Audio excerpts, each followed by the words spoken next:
Hello YouTube. Well, today let me take you back to July 1863, the 1st of July. Tiny little sleepy town called Gettysburg, Pennsylvania. And you probably all heard about the battle. I am not going to try to give you all the details. There's tons of books, documentaries, movies on that. I want to just give you sort of an overview of the battle and how it progressed over the course of 3 days. So I'm going to try to do this in 3 videos. This is the first one.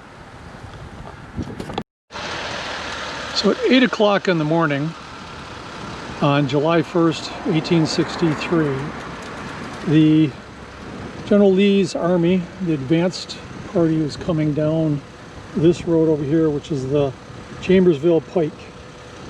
And this little patch of woods, known as the Reynolds Woods, was where the Union cavalry met them and fought them that day. They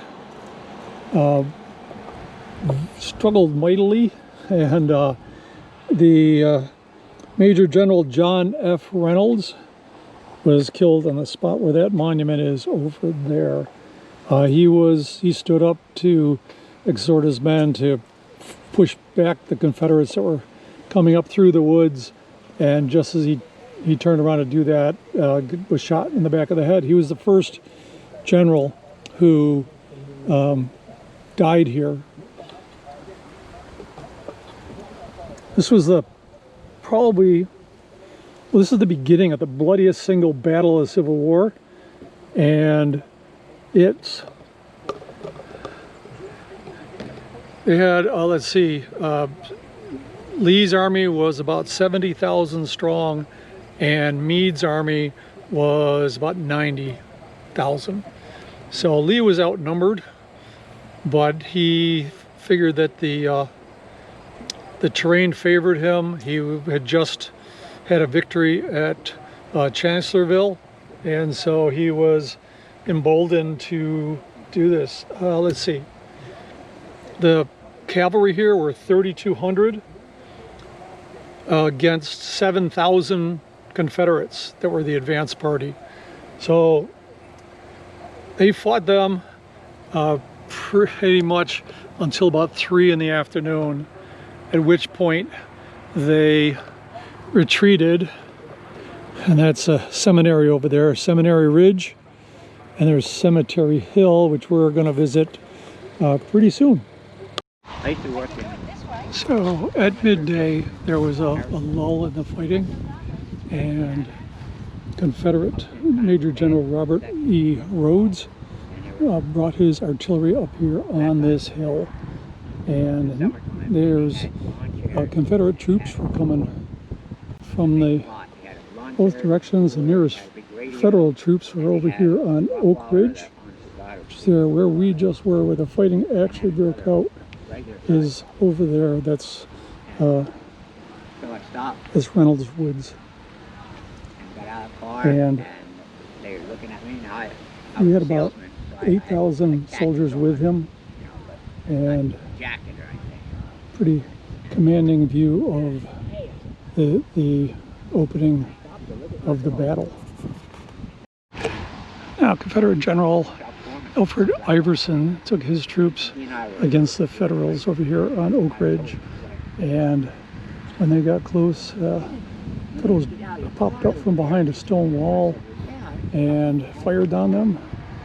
And there was 1,470 Confederates were engaged. They were killed, wounded, or captured in that little section. And Rhodes regrouped, renewed the attack, bringing in more Confederates and driving the Union forces into the town over there. So Rhodes' Confederate artillery was up there, and they had the high ground. Union artillery down here in the valley, and by the afternoon They were being attacked by them and Jubal Early's troops and driven back through into town. 9,000 Union soldiers and 6,800 Confederate soldiers were either killed, wounded, or captured that first day. And the Union went to Cemetery Hill, which is over that way, and we will get there. But so both sides on that first day of fighting paid a pretty heavy price, but Lee thought that the losses were acceptable in that they had driven the Union from the field, and thought that he had a good hope for a major victory here. And he brought the troops this way up into Pennsylvania to get the war out of Virginia, where a lot of the battles that his troops had been in were fought on their home ground. And the populace had really taken a beating on those first couple of years of the war. So by taking the war to the north, he hoped that they would get fed up and sue for peace. So that's the end of day one. Next video, we'll pick up on day two. So see you in that one.